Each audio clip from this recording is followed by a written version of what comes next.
What are the main issues that you focus on?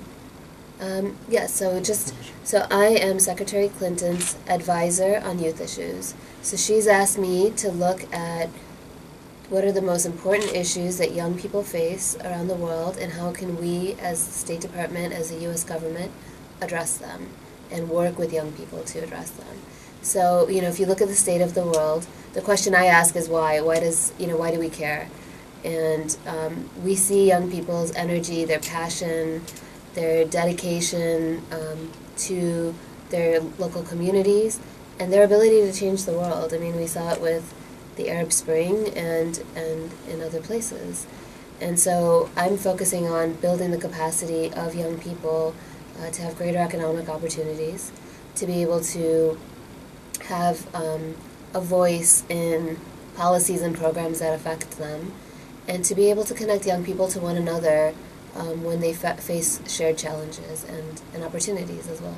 And young people coming from different ethnic backgrounds today in Macedonia, they live divided. They don't live together. They live apart from each other. And political elites often abuse this situation and for their own purposes. And this creates a circle, and it continues to be a problem.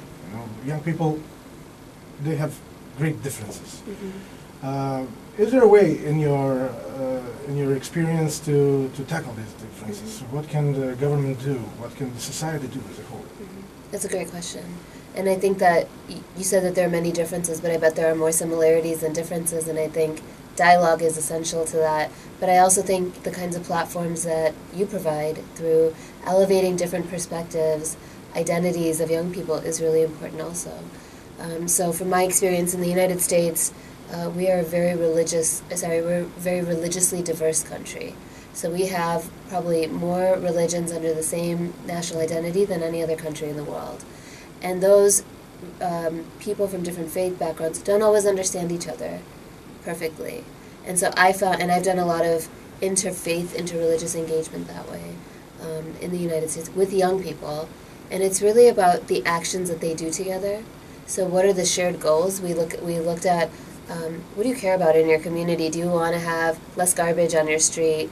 Do you want to mentor young people to teach them how to read better? So let's focus on that, and then we can have a dialogue once we have that bond of trust. And I think that that's a really powerful tool, not just talking, but doing things together also. So I think those interactions are key, and they have to be, facilitated and forced. And then I think highlighting diverse voices through the media is really important.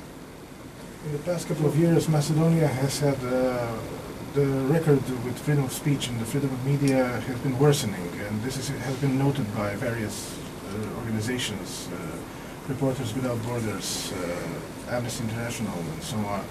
We can surely say that the freedom of speech has been deteriorating in our country. So how important is freedom of speech for the general democratic atmosphere in the country? So, what can we do once that freedom is lost?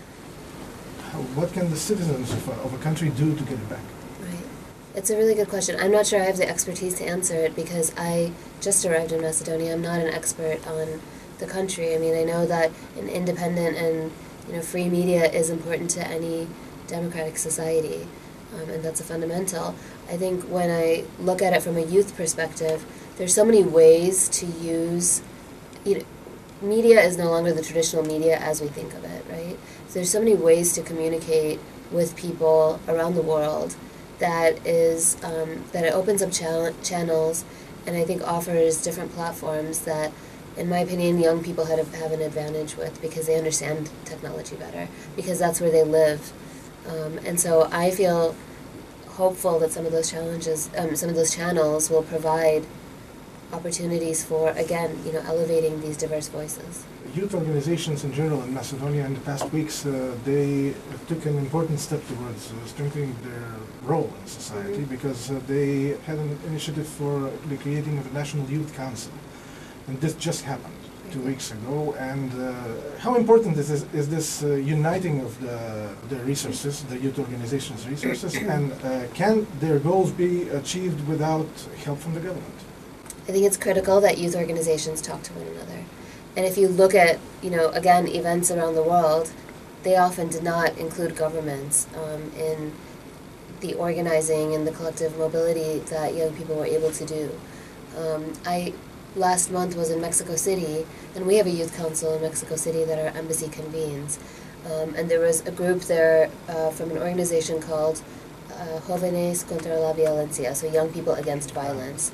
And what they've done first starting in El Salvador and then spreading to Mexico and Central America, is use social media, use Facebook to organize themselves. And they have like a constituency of 200,000 people. It's a huge number. And they've used that collective voice, which I think is critical, and especially in responding to your question, to have a collective voice and a collective goal is always going to empower the group and help have more impact to the solutions that you're proposing. They came up with a policy platform that they are now, because of who they represent, because they represent such large numbers, the governments of the countries they're working with in Panama and El Salvador, they have to engage them seriously. Youth unemployment has been a great problem in the world in recent years, and with the coming of the world economic crisis, and this is becoming also a problem in Europe especially, but also in the States. How are these countries, how are the United States tackling this problem?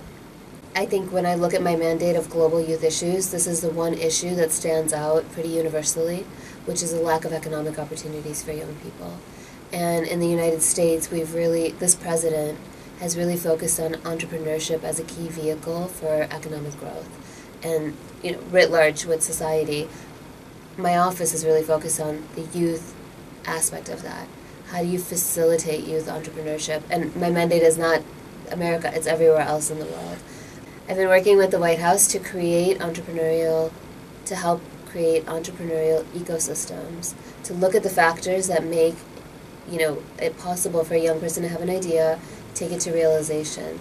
And I don't want to suggest that it's the only solution, because there are really, big issues in many countries. But I want to say that I really do believe that young people have an edge when it comes to entrepreneurship.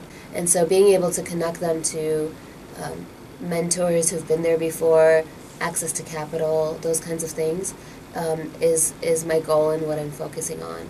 And so I feel hopeful. I mean, it's a hopeful time for me, in this position. It's a hopeful time for us right now in the United States as we look at young people and their activism. And then later today I get to meet young Macedonians who are stars in their society, and I'm really excited about that.